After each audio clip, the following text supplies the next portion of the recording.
কথা বলবে রাম নারায়ণ রাম নারায়ণ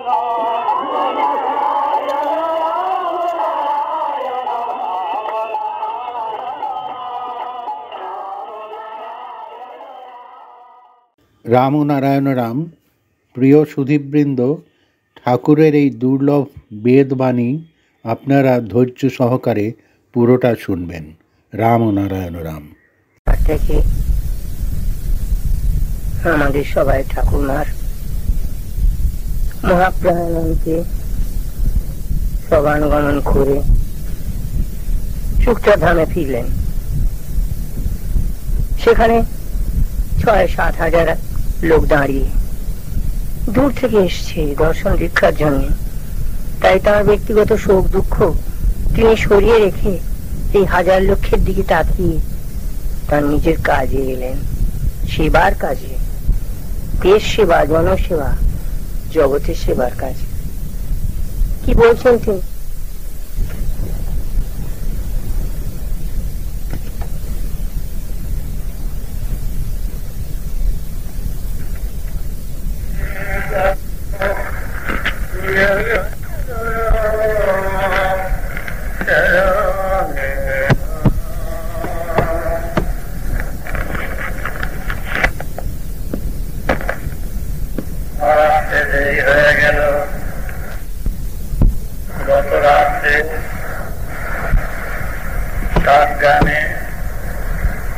নাম করতে করতে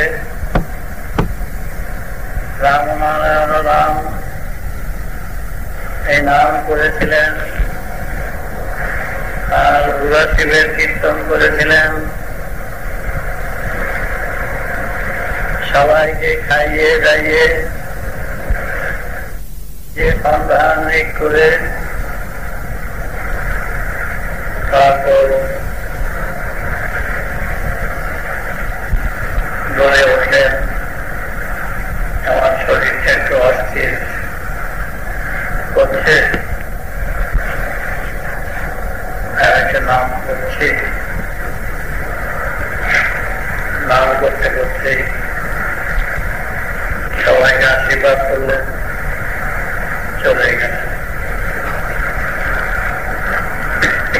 আর অনেক ভিড় ছিল, অনেক ভিড় ছিল।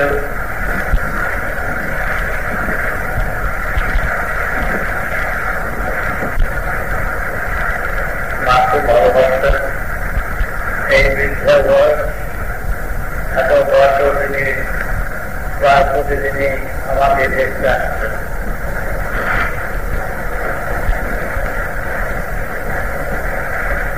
তার সত্ত্বেও তাকে শ্মশানে রেখে আগুনে সরিয়ে দিয়ে শেষ বিদায় নিয়ে আমি তোমাদের সাথে স্নান দান করে যাবে।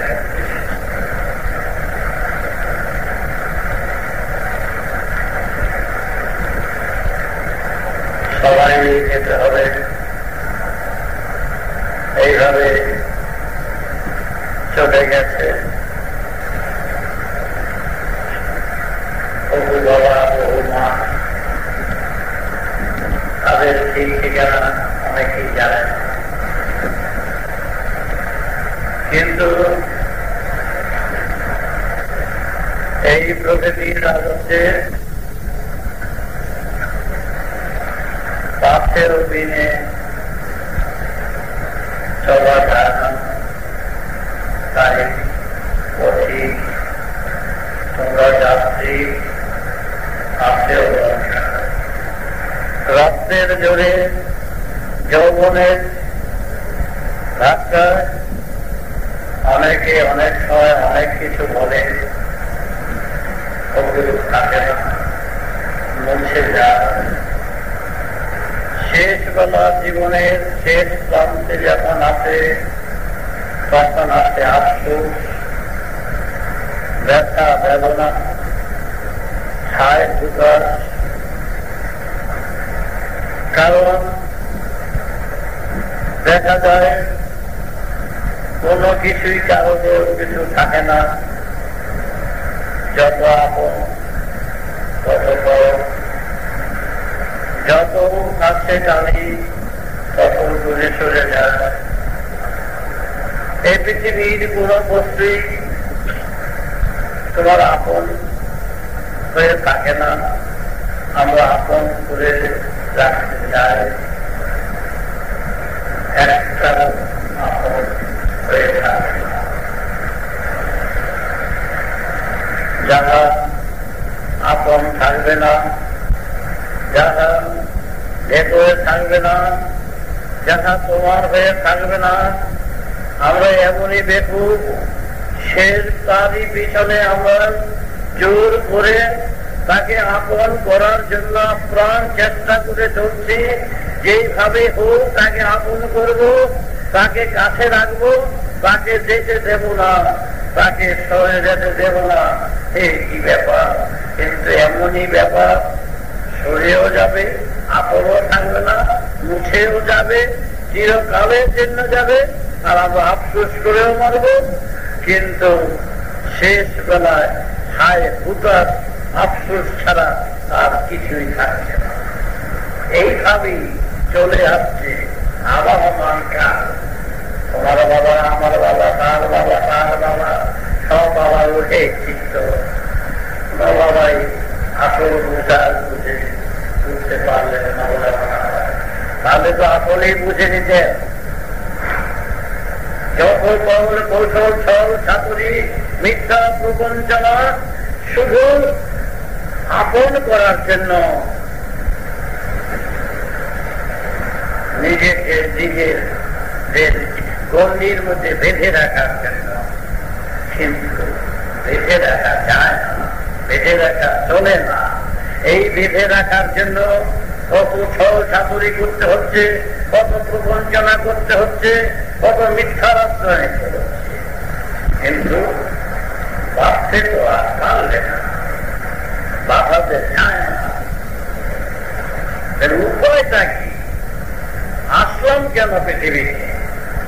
এই শুধু এগুলোর পিছনে মারধর, ধরপাকড়, জোর জোরুন, ঝগড়া বিবাদ করতে এসছি?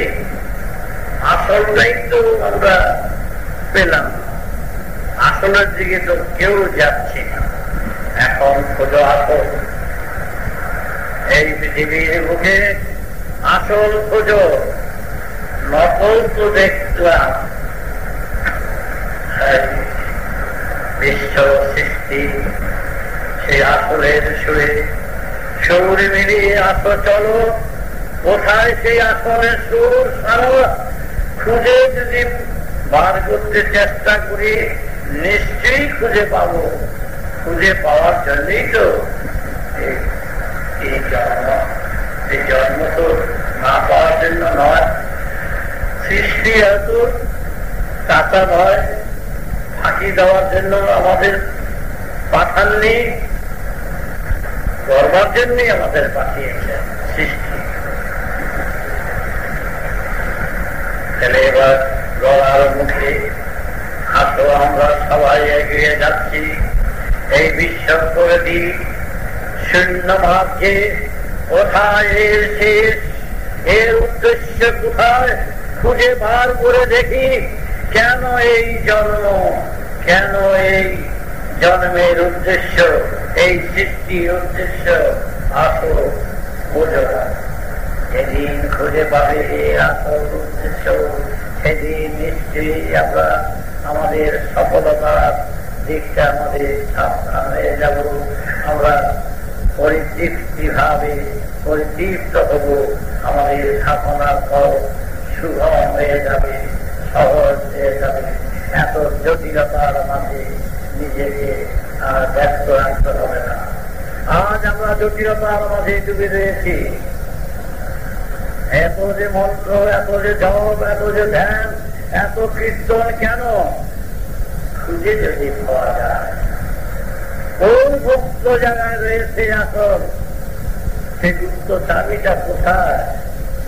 কিন্তু চাবিটা যখন আছে, তালাও যখন আছে, সংখ্যা এমন একটা সংখ্যা আছে, যেই সংখ্যাটা জানলে চাবিটা তালাটা খুলে যাবে। নাম্বার তো থাকে, এই নাম্বারটা জানলেই তালাটা খুলে যাবে। আর নাম্বারটা জানা না থাকলে কোনোদিনই তালা খুলবে না। যত নাম্বারই ঘুরাও তবে ঘুরেই যাবে। আসল এবার আমরা আসল নাম্বারটা কি খুঁজে দেখব, কি করে বার করব? বার করার একটা পথ তো আছে নিশ্চয়ই। সেই পথটা কোথায়? সেই পথটা আমাদের এখানে, দূরে নয়, দূরে নয়। তোমার ক্ষুধা লাগলে আরেকজনে বলে দেয় না, তোমার বাথরুম পেলে আরেকজনে বলে দেয় না যে যাও তোমার বাথরুম পেয়েছে। তোমার জল চেষ্টা পেলে আরেকজনে বলে দেয় না তোমার জল চেষ্টা পেয়েছে, খেয়েছ। যার যার চেষ্টায় সেই ব্যস্ত হয়ে দৌড়, বাচ্চা শিশু দৌড়, গাছ পাখি জীবজন্তু সব চেষ্টা পেলেই ছুটতে থাকে। তখন চাবির নাম্বার এসে এসে পড়ে। এই জায়গা মতন জল কোথায় এই খুঁজে বার করে 10 মাইলের পাখি, 10 মাইলের জীবজন্তু গুলো ঠিক খুঁজে বার করে কোথায় জল আছে, জলের জায়গায় এসে উপস্থিত হয়। আমাদের চেষ্টাটা কোথায়? সেই যে চেষ্টা, জল চেষ্টার মতন চেষ্টা তো নিশ্চয়ই আছে। আমাদের চেষ্টা হচ্ছে অজানা, জানতে যে পারছো না, এইটাই একটা চেষ্টা। আমরা বুঝতে পারছি না, জানতে পারছি না।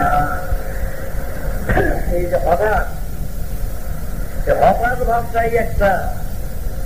যতক্ষণ পর্যন্ত তোমাদের ভাগ্য ভালো তোমরা বুঝতে পারো না, তোমাদের ভাগ্য ভালো তোমরা জানতে পারো না, তোমাদের ভাগ্য ভালো কোথায় যাবে জানো না, তোমাদের ভাগ্য ভালো কোথায় দিকে আসতে জানো না, এটা ভাগ্য মন্দ জানো না। এইটাই তোমার ভাগ্য, জানো না করতে গিয়ে এসেছ, জানো না কোথায় যাবে, এইটা সুতরাং যেটা জানা থাকে না সেটাই জানতে পারবে, সেটাই জানার জন্যই জানো না। এইটাই হলো চাবিকাঠির একটা সংখ্যা। সংখ্যাটা কি? আমি জানি না, কি জানতে চাই, একটা মাত্র জানা। কোথায় যাবে জানো, জানি না, কোথায় যাবো এই আরেকটা সংখ্যা জানো। কোথা থেকে এসেছো জানো, জানি না, কোথা থেকে এসেছি আরেক নম্বর জানা। মৃত্যুর পর কোথায় আছে যাবে জানো, জানি না, মৃত্যুর পর কোথায় আত্মা আছে জানো, আত্মা আছে জানি না, আত্মা কোথায় যায় তা জানি না। তো অনেকটাই তো অনেক কিছুই তো জানো না, তাহলে এতগুলো জানি নাতেই হলো তোমার সংখ্যা, তার চাবি খুলে যাবে। 10টা যদি জানি না হয় তা 10টা সংখ্যা হয়ে যাবে তোমার। এই 10টা সংখ্যা যখন একাত্র হবে তখন তালাটা খুলে যাবে, আপনি তখন জানতে পারবে কোথায় যাবে, কোথা থেকে এসেছ, কোথায় তোমার গতি, তা বুঝতে পারবে। তাই এত ভাগাভাগি করে কেউ জানাজানির মধ্যে কেউ যাওয়ার প্রয়োজন হয়। তাই একটা জানলেই সব জানা হয়ে যাবে, সব জানতে পারবে। এই যে রামনারায়ণ, এই যে মন্ত্র কানে দিয়েছি, এই যে মন্ত্র যখন জপ করো, এইগুলো জানলেই তোমরা সব জানতে পারবে। অপরিষ্কার থাকবে আপনি জানতে পারবেন।